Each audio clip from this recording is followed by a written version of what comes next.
So good morning, everyone. My name is Jamie Levitt.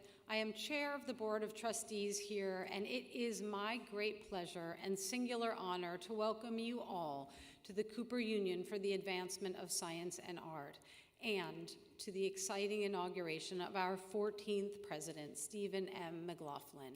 So thank you so much for being here with us on this exciting day. But first, let me take a moment to ask for another round of applause for the amazing Poco a Poco, the Cooper Union student-run orchestra, for that performance.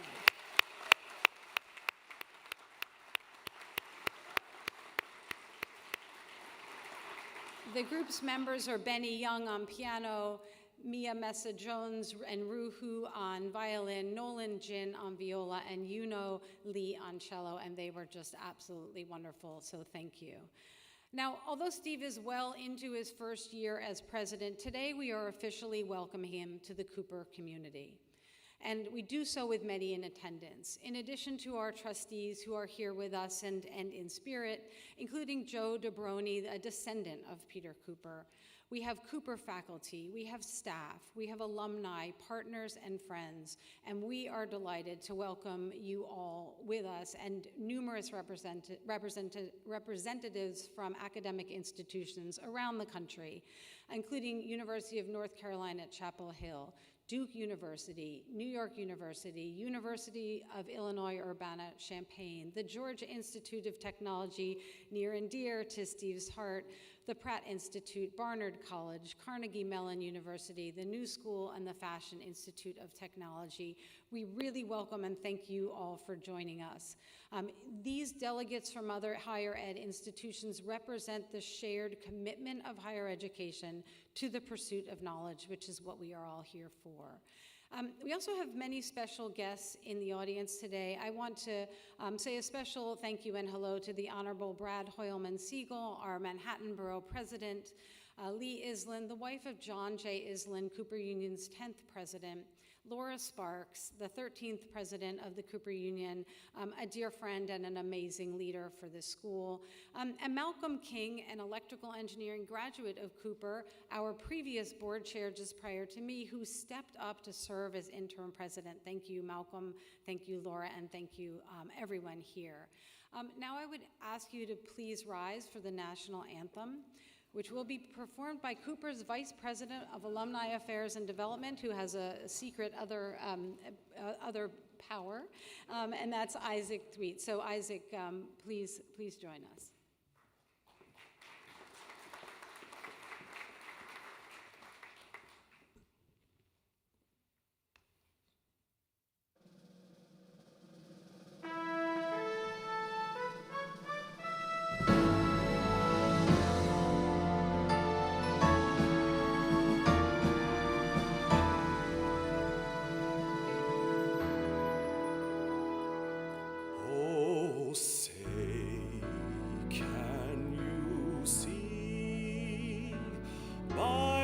Dawn's early light, what so proudly we hailed at the twilight's last gleaming, whose broad stripes and bright stars through the perilous fight o'er the ramparts we watched were so gallantly streaming, and the rocket's red glare, the bombs bursting in air, gave proof through the night that our flag was still there.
everyone. Thank you for being here at 10 in the morning. My name is Jane Forrest. I'm a student in the School of Art.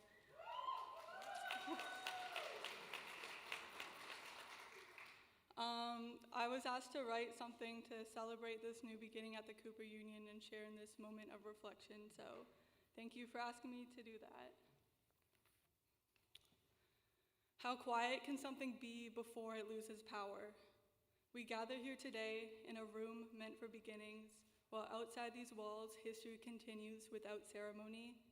The world is not quiet right now. Across oceans, across borders, across cities, power is being tested, misused, fought over. We are learning to live inside instability where the unavoidable cannot be postponed. And here, inside these borders, nothing poetic can be said. And yet we are asked today to speak because moments like this, moments of transition, of recognition, of gathering, are also moments of responsibility. Responsibility to look closely, to understand that sight is never neutral. What we see depends on where we stand, what we have been taught to notice, and what we have been allowed to ignore. To understand that power is not only something held by presidents, by institutions, by those who stand at these podiums, power lives in the quiet places, in how we remain present, not in how we claim authority. In classrooms, where ideas are questioned, in the long nights in the studio, where work becomes a way of staying with one another, where aliveness is felt not only in making, but in witnessing and being witnessed, in meeting one another fully, in the effort to see more than what is given, in creating something recognizable through which genuine connection forms, and we come to know each other. History will remember this moment not only through its conflicts, but through the choices made by people who refuse to look away. To study is to learn how to see again and differently. Attention is a form of care, a refusal to turn away in moments of crisis. We are always in crisis, and there is an impossibility in fully naming this violence and this loss, but to create is to believe that the world can still be shaped and what is visible is not fixed. And still, we ask, what can we do right now, mourning the loss of a future? Attention, in the end, is a gentle form of love, and so the question is not only what power is, but what it asks of us. It asks us to listen when it would be easier to speak. It asks us to make space when it would be easier to protect our own. It asks us to look again at what we think we already understand. It asks us to believe that even when belief feels fragmented, that another future is still possible. It asks us to wake up each day and recognize how we sit in the world. It asks us to remind each other that there is hope. Hope cannot be optimism. Hope is a practice, not the absence of difficulty, but the ability to hold on to moments of serenity without mistaking them for resolution. A devotion of continuing to care in a world that rewards indifference. There are histories that will disappear if we do not recognize them as our own. So we sit here together, students, faculty, leaders, neighbors, sharing the same moment, the same uncertainty, the same responsibility, and we are bound by this responsibility, not by force, but by proximity. So maybe power is not loud, maybe it is the quiet endurance, the steady heartbeat of people who continue to think, to question, to make, to care. The world is burning. The world has been burning. And when the future asks us what we did with this moment, may we be able to say we devoted ourselves to each other. We paid attention. We refuse to give up on hope in this world.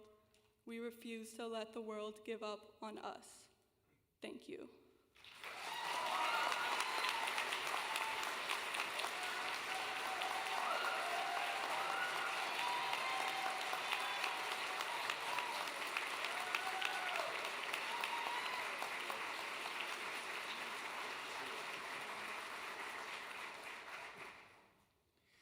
Good morning. That was beautiful, Jane. Thank you so much for that.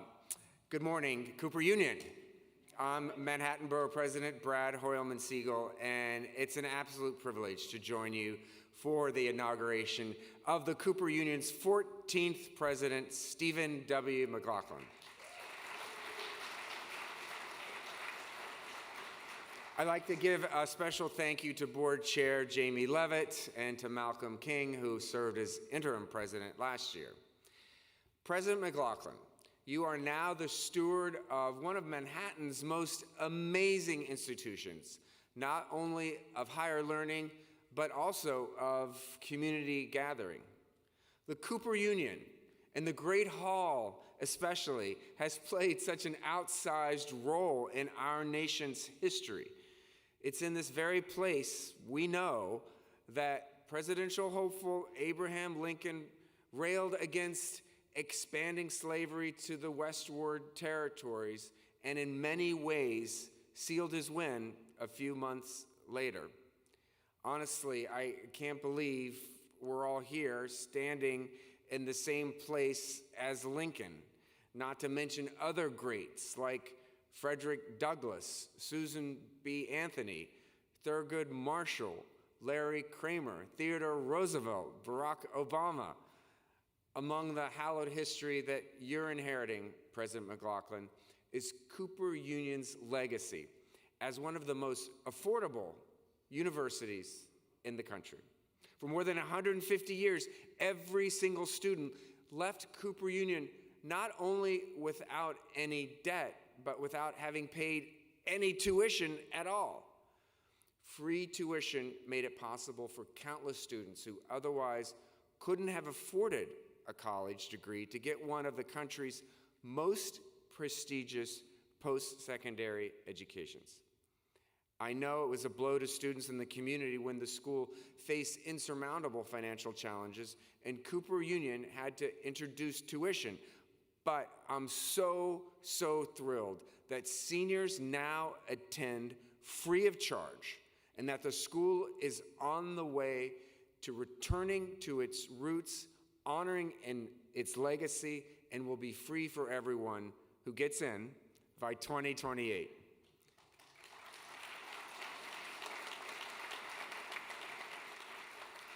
I was part of the years of brainstorming and conversations and negotiations about making Cooper Union free again. And I couldn't be prouder that we're getting closer to the time when every single student will once again graduate without having spent $1 on tuition. And I have no doubt that those graduates will go on to amazing futures, particularly in the arts, following in the footsteps of alumni like Lee Krasner, Mike Mills, and Leslie Hewitt. The best part is that creatives who are Cooper Union alumni can call Manhattan home forever. There's nowhere better to have a career in the arts, whether you're at a community-based arts organization or you're part of an enormous Broadway production. In fact, one of my signatures initiatives as borough president is strengthening the creative sector. I'm dedicating 100% of my office's capital budget this year to local arts projects and organizations. Thank you. And on top of that, we're leveraging my office's funding to get partners to pledge their own funds for these projects. We're calling it the Manhattan Multiplier for Arts and Culture, and the idea is to convert the $40 million or so that we have in capital into $60, $75, or $100 million in support of the arts from private foundations and individuals, corporations, and other government actors. We want to do for the arts what Peter Cooper did for students with his massive investment, catalyze their growth and relieve the financial hurdles of pursuing transformative opportunities. And with President McLaughlin at the helm, the outstanding futures of Cooper Union's students, faculty, and staff, and alumni are in excellent hands. Congratulations, President McLaughlin.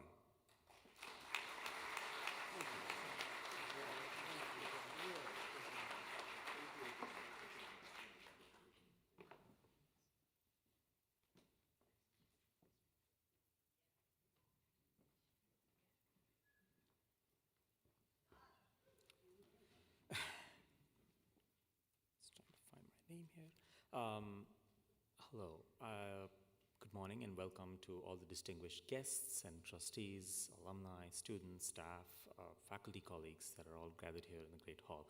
I think it's sort of par for the course to talk about the beauty and the significance of the Great Hall, but I just wanted to point out that there is some speculation that this may have been the very podium that Lincoln spoke on, so that is an extra honor perhaps. So it is my honor here to stand before you on behalf of the faculty of the Cooper Union to welcome President Steve McLaughlin to this office and to this community. President McLaughlin comes to Cooper Union at what historians might call interesting times. The news at home, in our institution, right? It's promising. There are many new beginnings, there are new ideas, and there's new opportunities that we hear about, and we can actually take advantage of for students and faculty alike. The news outside, on the other hand, is perhaps less promising. Right? Higher education, I think higher education has been in crisis ever since I was a student, but it seems like the challenges are new and more urgent today. But what I find hope in is that we are a community of extraordinarily creative and intellectual energy here. And right now I feel like we are at a moment of momentum. We have new deans, we have a new president, we have new leadership. What we need and what we believe we have found in President McLaughlin is a leader who understands both the weight of this institution's mission and the urgency of this particular moment. So some of you know that I'm a historian, and I have been thinking and writing about, among other things, Iqbal, who is perhaps one of the most significant poets from the 20th century from South Asia. And I will leave you with what I think is a very timely couplet from Iqbal, which coincidentally matches the sort of, if you have the card in front of you, it sort of matches the theme that has been highlighted. And I'll just read it in what is Hindustani language, and then I will translate it. So, Sitaro se aage, jahan aur bhi hai, abhi ishq ke imtihan aur bhi hai. So, to translate it, beyond the stars, there are worlds still to be found. And President McLaughlin, the tests of your commitment and devotion, well, they have only just begun. And with that, I will welcome you on behalf of the faculty to the Cooper Union, and thank you.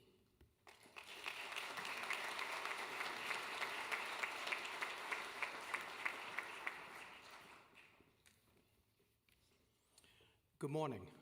My name is Doug Sharrett, and as the president of the Cooper Union Alumni Association, I am honored to welcome President Steve McLaughlin. I graduated in 1983 with a bachelor's degree in electrical engineering.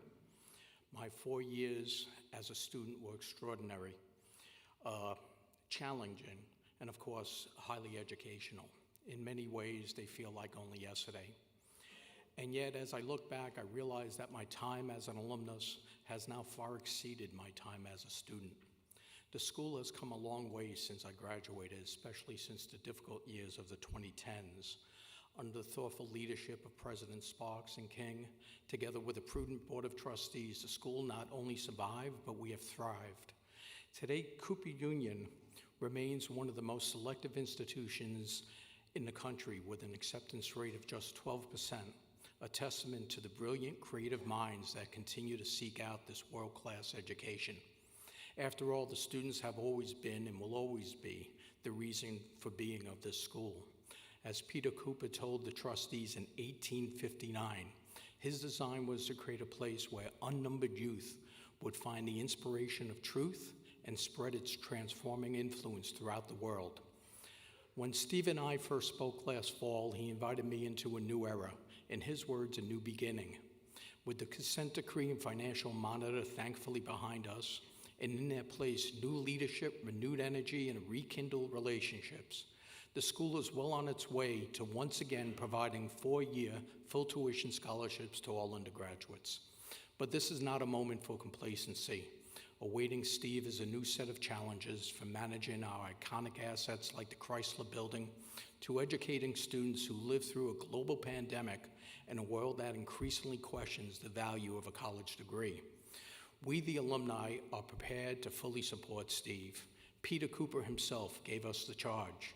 Speaking to one of the first graduating classes of Cooper Union, he said that one day the many graduates will, quote, rally around this institution, end quote, to see that his plans are carried out. The return to free tuition is not an ending, but another new beginning for the school. I encourage every alumnus to find a way to give back. In addition to philanthropy, donate your experience, your knowledge, and your passion for the Cooper Union. In closing, let us all accept Steve's invitation to an era of new beginnings, and let us do everything we can as alumni to support him and help Cooper Union thrive. Thank you.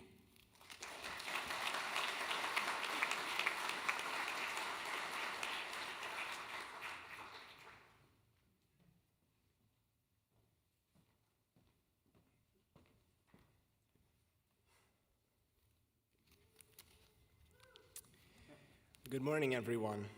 My name is Sinclair Kennedy Knoll, and on behalf of the Cooper Union student body, I am honored to welcome President McLaughlin to our community. We extend our best wishes for a tenure that will strengthen our school's commitment to civic engagement, academic rigor, and accessible higher education. We all know that the voices of the Cooper Union students cannot and should not be quieted, and I am confident that his leadership, supported through sustained conversations with our community, will create a space that fosters creative and driven architects, artists, and engineers.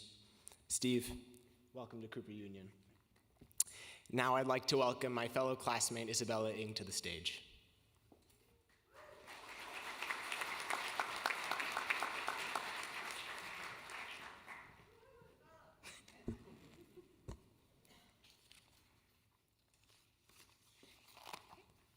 So, hello everyone. My name is Isabella Ng, and I'm a senior studying civil engineering and minoring in history, society, and philosophy with the HSS department.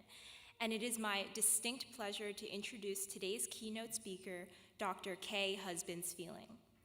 Dr. Husbands-Fealing is a widely decorated scholar whose work has been influential in shaping how our country understands the value of discovery. Her deep roots in higher education include a distinguished teaching career that has spanned the University of Minnesota and Williams College, as well as leadership roles at Georgia Tech, where she served as Dean of the Ivan Allen College of Liberal Arts and Chair of the School of Public Policy. As the current Assistant Director at the National Science Foundation, she leads the Social, Behavioral, and Economic Sciences Directorate, where she helps the government decide how to allocate research spending to meet the challenges of our time. Dr. Husbands-Fealing is also a pioneer in broadening access to STEM fields,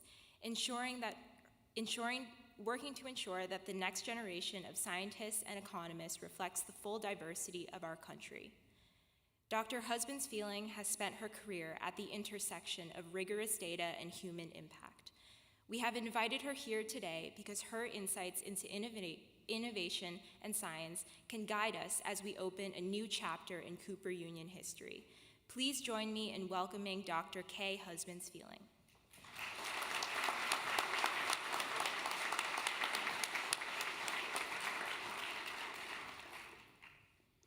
Good morning, everyone. Good morning. Trustees, distinguished faculty, dedicated staff, extraordinary students, proud alumni, civic leaders, partners, donors, and friends of the Cooper Union, and Isabella, thank you so much for welcoming me here today. I'm truly honored to be with you for this inauguration, an occasion that marks not just the change in leadership, but a renewed public commitment to the ideals that have animated Cooper Union since 1859. Cooper is a rare institution with a national profile and a moral center, a place where science, art, are not separate pursuits, but shared instruments for advancing the human condition. I also know there is a renewed effort to return to Peter Cooper's founding promise of tuition-free education an idea as bold today as it was in 1859, and one that continues to expand. Who has the opportunity to learn, contribute, and lead?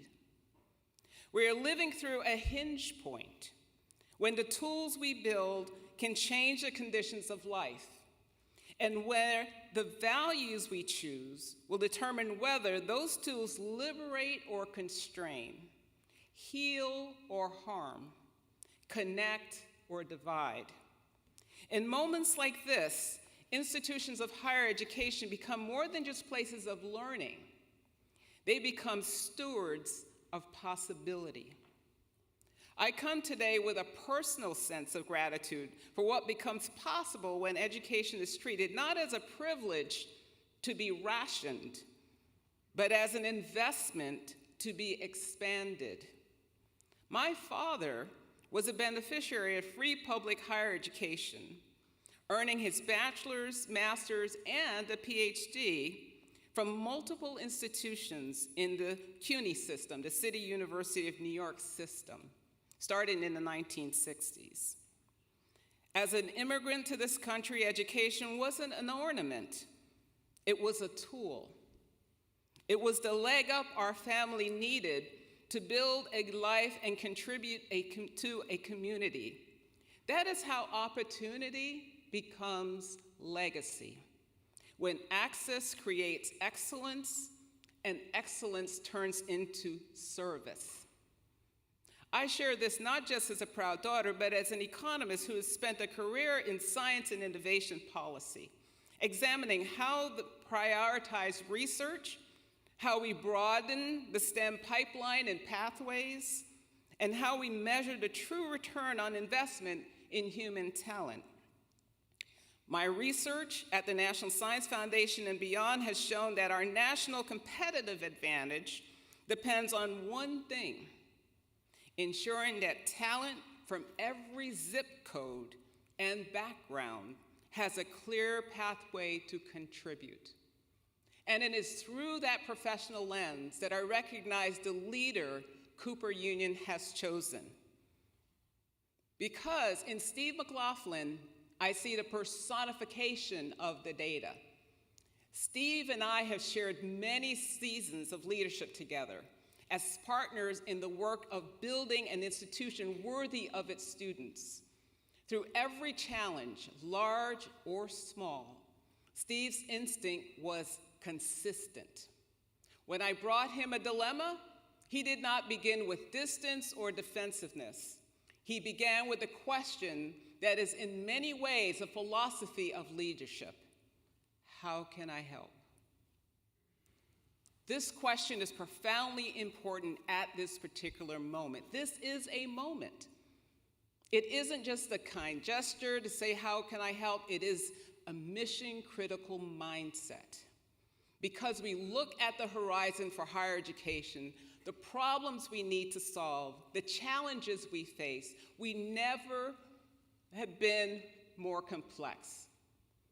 3 themes guide my reflections on why this moment matters and why Steve's "how can I help" approach is exactly what Cooper Union needs right now. First, we must be future-focused. To be future-focused is not to chase trends.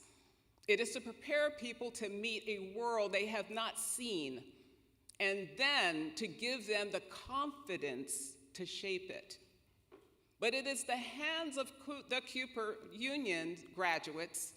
Change becomes a disciplined practice, asking better questions, testing ideas, learning from failure, and building what is worthy of public trust. Second, we must recognize that the faster our technology moves, the more we depend on our ethical foundations to keep us on course. We are living through a period of increasingly rapid technological change, particularly, and you know it, artificial intelligence, quantum information science and technology, advanced manufacturing, and biotechnology, and more. We are eager to see how far we can go, while at the same time echoing cautions about how we act responsibly, fairly, ethically, and inclusively. At the National Foundation and other agencies, we look at how the human sciences explain how human systems work together with technologies. This is why the Cooper model is so essential. Here, the humanities and social sciences are not an elective. They ground work in labs and choices in design. You heard what Isabella said she's working on. This integration of knowledge is what allows us to act with a clear understanding of boundary conditions and consequences. Third, our educational institutions are growth engines for all. Institutions of higher education are engines of growth, not just for their students, but for the entire economy. As an economist, I think about social return on investment in R&D, or in research and development. Some estimates show that for every dollar we spend on innovation, the public sees a return of up to $5 in long-term economic impact. But that return is only realized when we broaden the big tent of discovery. Cooper Union's investment in knowledge creation with innovative engines is an essential part of our local and national growth. Your location in the heart of the global city makes you the perfect testbed for the practice of citizen science. New York City is not just a backdrop for this work, it is a living laboratory, a proving ground where ideas are tested in real time, in partnership with real communities, with real stakes.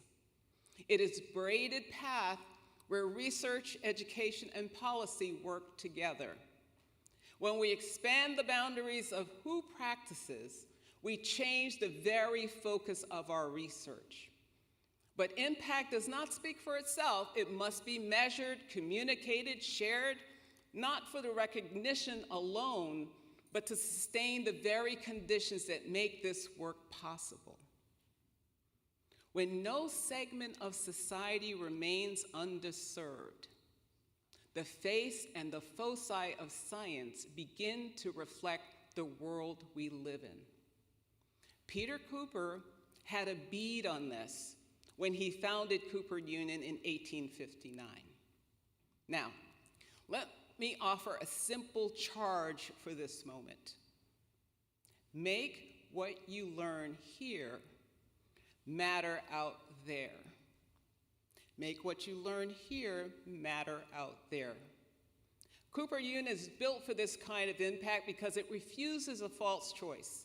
The idea that we must pick between analytic and expressive, between technical and human, between making and meaning. Here, the advancement of science and art is not a slogan, it is a method. It is how you form leaders who can design systems people will actually use, building technologies people will trust, and create works that help communities see themselves and their futures more clearly. This is a precedent for this moment. This is why Steve McLaughlin is uniquely built for this moment.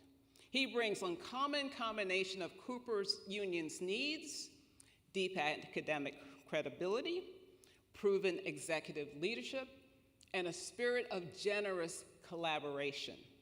Across his career, Steve's compass point has always been the same: students, students, students. At Georgia Tech, he was not just a line in the strategic plan, students are our top priority. It was a leadership discipline. Students first when decisions were hard. Students first when resources were tight. Steve embodies Peter Cooper's spirit in modern form. Here's an example. In 2014, Steve co-founded CreateX, a campus-wide effort to instill entrepreneurial confidence in students and help them launch companies. Since then, it has helped launch hundreds of startups and, get this, engaged tens of thousands of students. That is since 2014. This is not entrepreneurship for entrepreneurship's sake. This is leadership formation, teaching students to see a problem clearly, build a solution responsibly, learn from failure, and to carry an idea into the real world. Through the development of arts at Tech, Steve helped prove that arts are not an extracurricular luxury, but a core capability for innovation. This ethic, making the arts central to the life of a technological institution, shows his understanding that to build what the world needs, you must first imagine what it could become.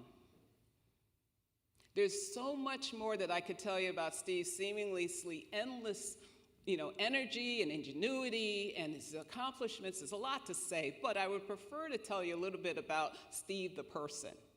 I call these Steve-isms. This may get a little embarrassing. As an engineer, Steve, of course, asked the question, what problem are we trying to solve?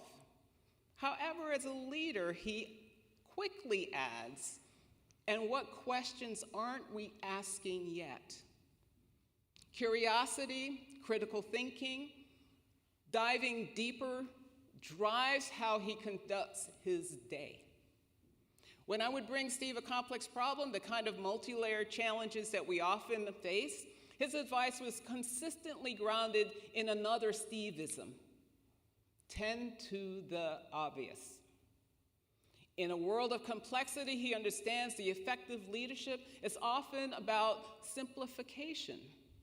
It reminds me of Peter Cooper's own advice: don't wait for the extraordinary circumstances to do good. Try to use ordinary situations. Next is around the importance of character. I remember overhearing staff members at a Starbucks discussing the search for Steve's successor as dean. They didn't talk about credentials, but about heart. They said candidly, they hoped for a leader with Steve's character, someone who cares about career pathways and fairness.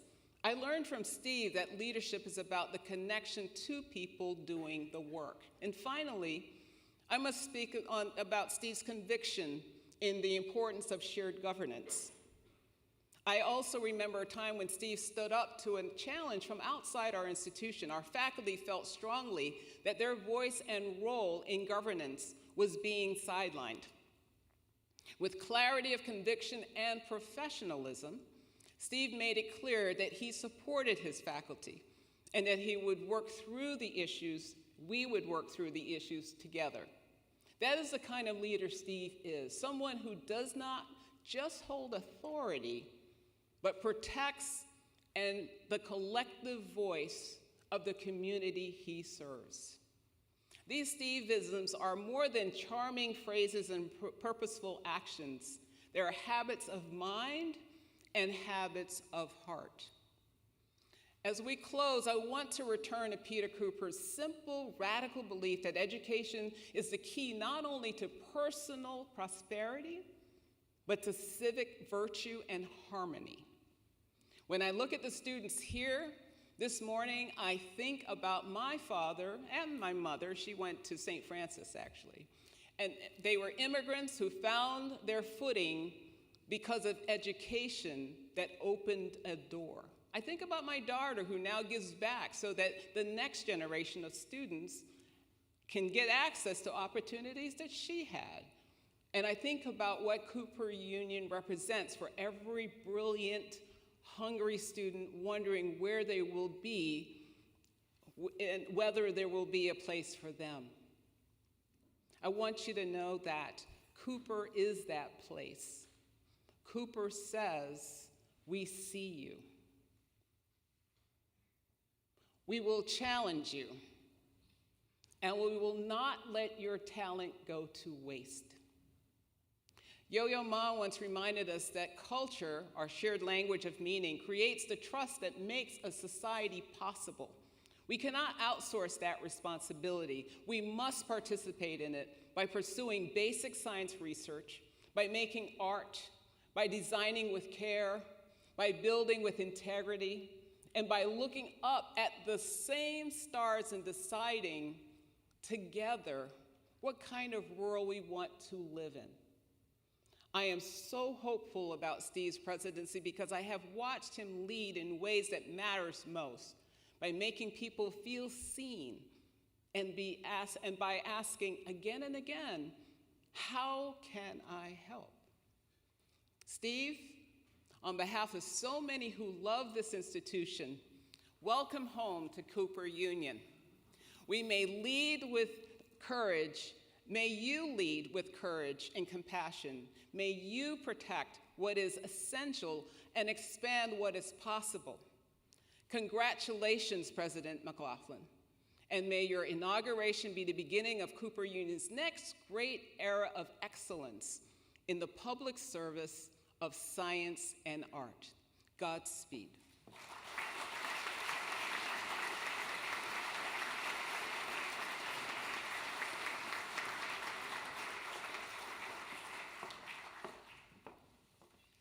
Well, thank you, Dr. Husbands-Feeling, for that heartfelt and really accurate and wonderful opening of Steve's presidency here. And I really want to thank all of our speakers. I should thank Isaac for his incredible rendition of the anthem, and all of our speakers, particularly our students, for your words today.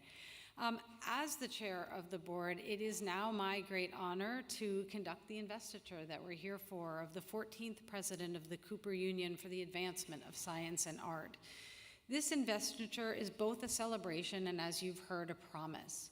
We gather not only to formally confer authority, but to affirm our shared commitment to our students, to our faculty, to our staff, to our alumni, and to the many generations who will follow. Today, we place our confidence in a leader who understands, as Dr. Husbands-Feeling said, that a college is not only an institution, but a living community shaped by curiosity, rigor, and care, and that really defines the Cooper Union. President McLaughlin, you assume this role at a moment, as you've heard, of both challenge and great possibility in higher education.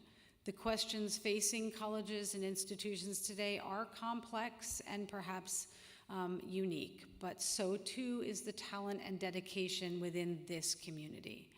We are confident that under your leadership, this institution will continue to expand access, to deepen scholarship, to thrive, and to prepare students not only for careers, but for lives of purpose and citizenship, which is the hallmark of Cooper Union. Steve, will you please join me at the lectern? I can't reach, so I'll just put that out there right now. We should have hired a short president. So by virtue of the authority vested in me as chair of the Board of Trustees, I hereby install you, Stephen M. McLaughlin, as the 14th president of the Cooper Union for the advancement of science and art, with all the rights and privileges of that office. I present you this presidential medal, which you'll put on yourself, which represents the history and mission and the trust of this institution in the Olympic spirit. It's Steve's gold medal. And we charge you with the duty to fulfill the obligations of your office with integrity, with diligence, and absolutely to the best of your ability. Congratulations, Steve. Thank you. Thank you. Thank you. Thank you so much.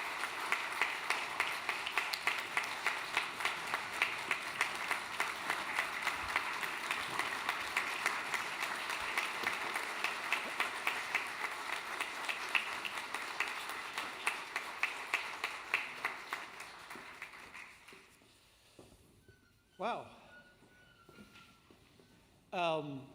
Hey, Mom, if you're watching on stream, see what I told you?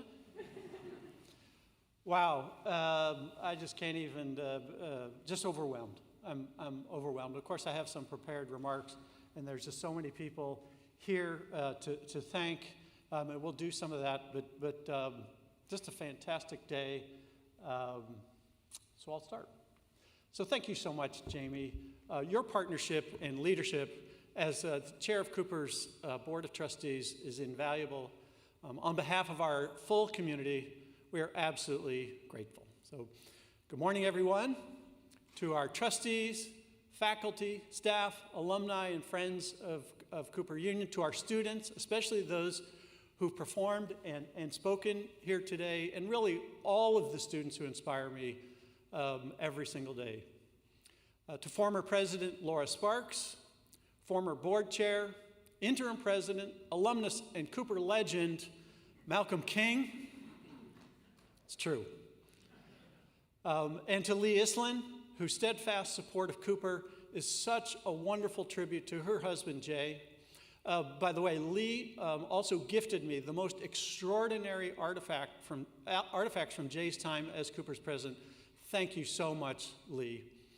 To Georgia Tech president and dear friend, Angel Cabrera, and all of our visiting university delegates, to our distinguished guests representing New York City, and all of our distinguished guests, to the incredible team of people here, our staff, particularly Michelle, Louisa, and Jessica, who planned and prepared this day, and most of all, to my amazing wife, Ananya. Thank you all for being here on this very meaningful day. I am deeply honored by the trust that's been placed in me as the 14th president of the Cooper Union for the Advancement of Science and Art.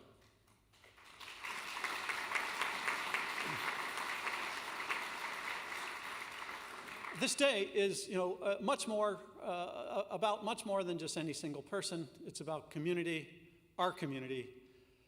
It's great. It's a moment to pause, reflect, affirm, and celebrate together what this institution stands for and hope it will become. So obviously, standing here in the Great Hall, it's impossible not to feel the weight of history. For more than a century and a half, this room has been a place where ideas were challenged and sharpened. Reformers and activists have spoken here. Presidents have spoken here. Artists, architects, scientists, and engineers have spoken here. Time and again, people have come to this stage to ask a version of the same question. What kind of future are we building, and for whom? The story of Cooper Union begins with that same question.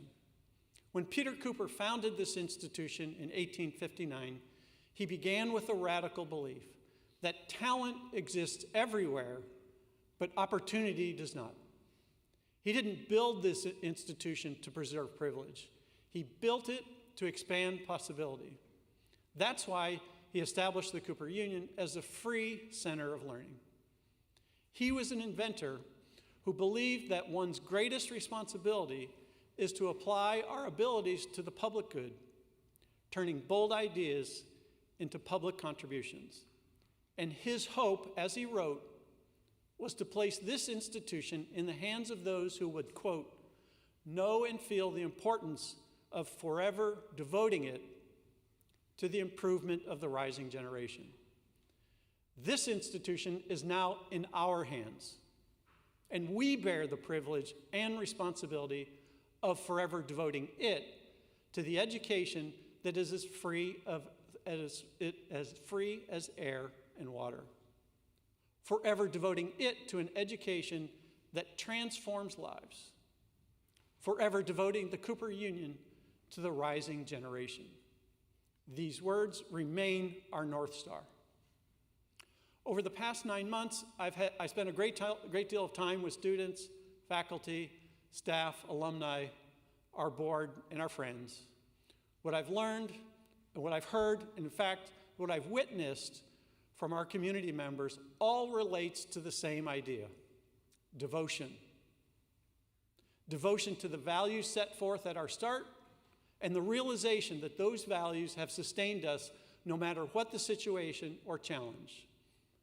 And as you've heard, Cooper has faced very strong headwinds, and each time, this community has worked through them, learned from them, and emerged stronger. as the biggest examples. For those of you that are new here and you've already heard a bit about it, there was a significant decision in 2014 to begin charging students tuition. That decision reversed a 155-year legacy of free tuition and absolutely fractured this community. In 2018, former President Sparks and the board launched an absolutely audacious 10-year plan to return to full tuition scholarship for all undergraduates. Simply amazing. And that plan became something the full community could rally around and still does. Now here's the thing. Our goal of returning to full tuition scholarship is not nostalgia.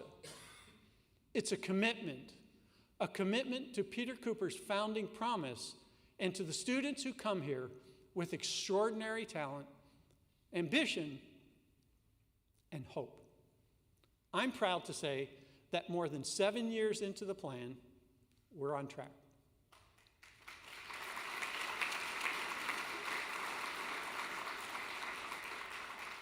With a little less than 3 years to go, that goal is in our sights. It's within our grasp, although we still have a lot of work to do, my CFO reminds me. I'll ask our students to remember there is no such thing as free education. It's the support of others that makes full scholarships possible, and we'll always need that support from our graduates to make it happen for those who come after you. Let me emphasize this. Returning to free is not the destination. It's a starting point, a foundation that will allow us to imagine what's possible and to build what comes next. Cooper Union has always been a place of imagination and invention, the path to which rarely travels in a straight line. In fact, very often, that path requires experimentation, persistence, sometimes hundreds of attempts to get there. None of that happens without some failure. So in reading Peter Cooper's own words, you learn that this place was built by someone who didn't wait to be taught. He repeatedly writes about trying, failing, rebuilding, and trying again. Across trades and his own inventions, he built, he failed, he nearly lost everything, and he kept going. That spirit of inquiry, ambition, and resilience still defines us. It's alive in the studios, labs, and classrooms across this campus every single day. Our responsibility is not only to nurture it, but to amplify it. That's why today I'm truly excited to announce that with very recent gifts from two amazing anchor partners, we are establishing the Peter Cooper Innovation and Incubator Program. Innovating and creating is in our DNA. Cooper has always been a place where students, supported and inspired by world-class faculty, uncover problems in need of solutions to challenge the status quo, discover, push, make, do, and do good. What this program will offer students is the ability to engage with a curated and tailored path that threads learning and creating together with mentorship, guidance, and funding. A sort of threaded union of learning, creating, and igniting. So we're in the early stages, but we're absolutely not starting from scratch. This is an effort built on the elements that exist here, but aren't yet as connected as they could be. And just yesterday, a group of Cooper faculty, staff, and alums met to brainstorm and imagine what could be possible. How we evolve things into a cohesive, collaborative, and curated program that elevates the experience and outcomes for our students. It was a high-energy, exciting, fun gathering that crossed disciplines and generations. So many ideas emerged, and we'll be moving ahead with next steps. So believe me, we'll keep you posted.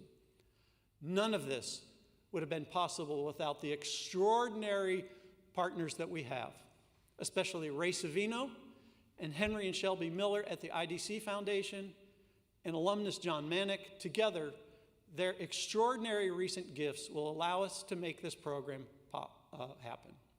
Their support is not just extremely generous, it's catalytic. It reflects a deep belief in Cooper Union's founding idea that when you bring together and combine agency and resources and meaningful opportunity, remarkable things will happen. All of this work requires our collective, continued commitment.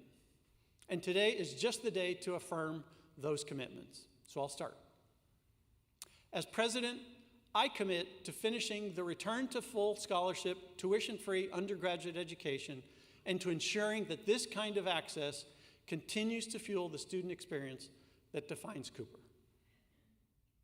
I commit to stewarding this institution with the long horizon in mind, so that generations from now, we will be the ancestors that held true to Peter Cooper's legacy. No one will remember our names, but they will be able to say that we did the right things to preserve and advance the Cooper Union. To our faculty and staff, I ask your continued commitment to challenge and support our students and to continue to show your extraordinary care everywhere and every day.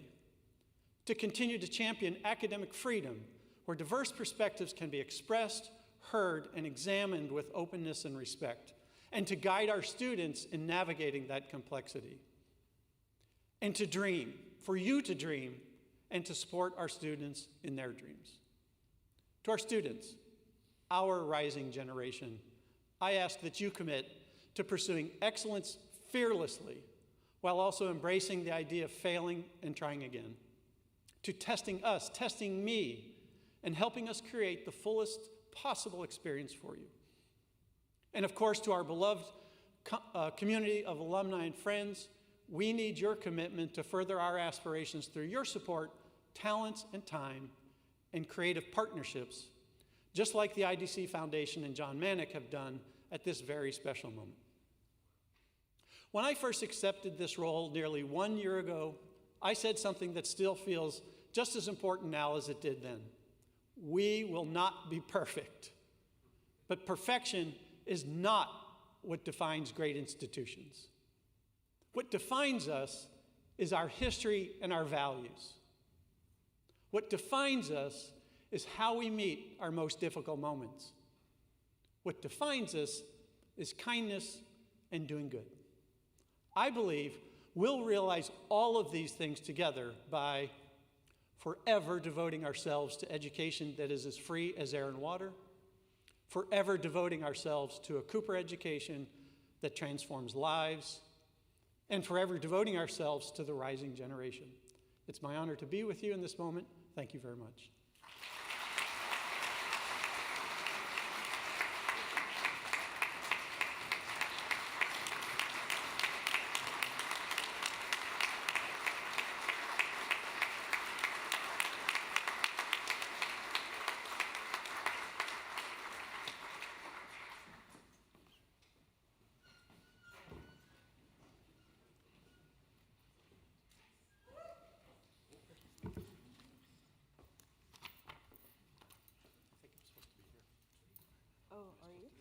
You can stay, it's okay. Good morning, everyone. My name is Zakaya Whittington, a student in the School of Architecture. I'm honored to be here today on this historic occasion.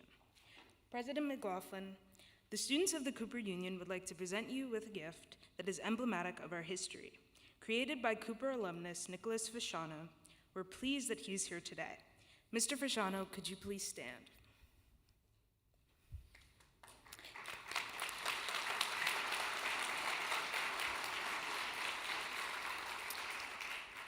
Mr. Fasciano is a 1960 graduate of the School of Art who has donated hundreds of hours of his time to design and fabricate distinctive awards and medals for the Cooper Union. In fact, he designed today's presidential medallion, 3 previous presidential medallions, and more than 20 donor and alumni awards. The entire Cooper community is grateful to him for his very generous gifts over the years.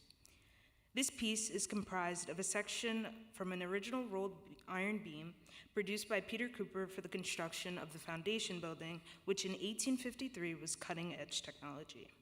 It is coupled with the 1971 redrawing of the beam design. We hope this gift will be a daily reminder to you of our legacy of innovation and generations of students who deeply respect this institution and its history. Congratulations.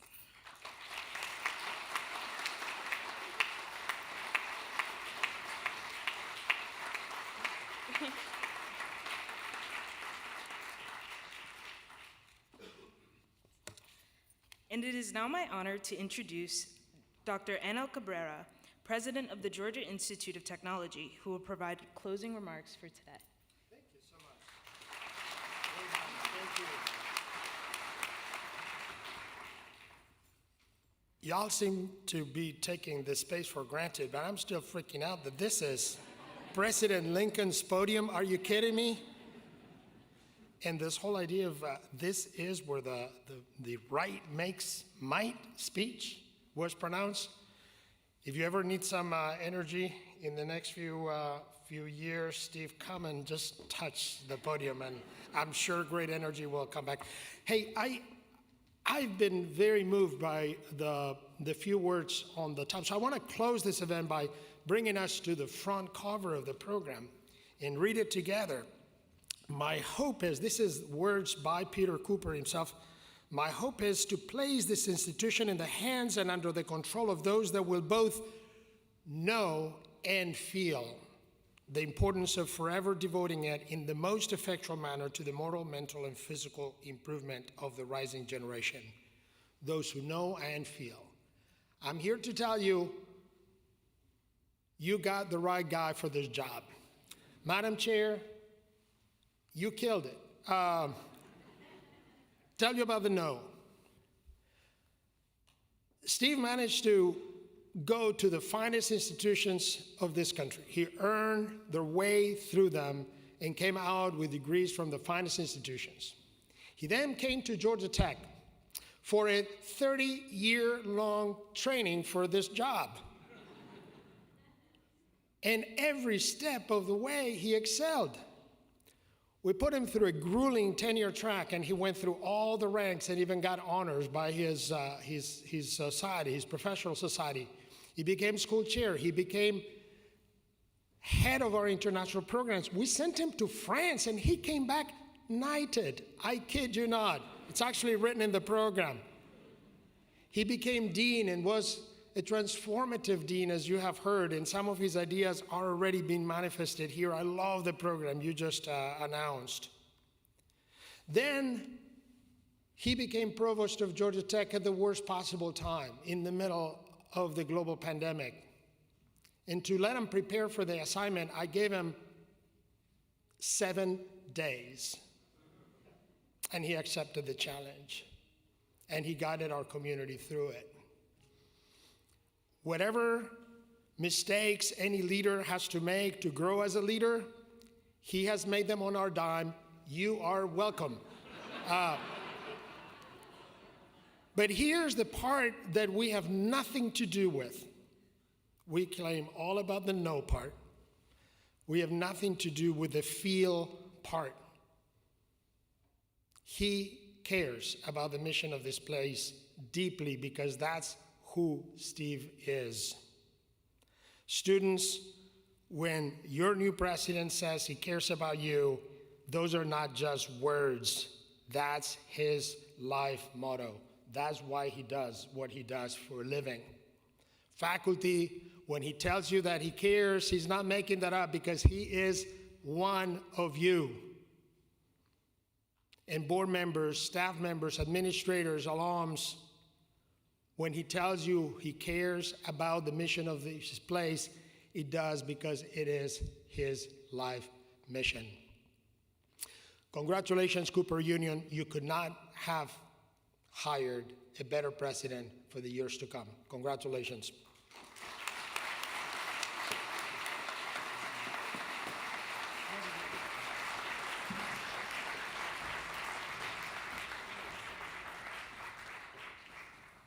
Okay, as we conclude this amazing inauguration, let me thank all of our trustees and faculty and staff for your leadership. Let me thank President Cabreras for that amazing, confirmation of what we knew, and really thank you, Steve, for stepping up into this role. Everyone's presence here animates the promise of this institution every day, and you have the sincere thanks and appreciation of the board. I want to echo Steve in thanking our colleagues and volunteers who worked behind the scenes today to make what was really an incredible program, Jessica, Michelle, Louisa, and everyone else. And upon conclusion, I'm just going to ask you to stay seated while the members of the recessional depart, and then you will follow out, and after we have followed the marshals. Thank you really for being part of this historic day, and the ceremony is now adjourned. Thank you.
Thank you.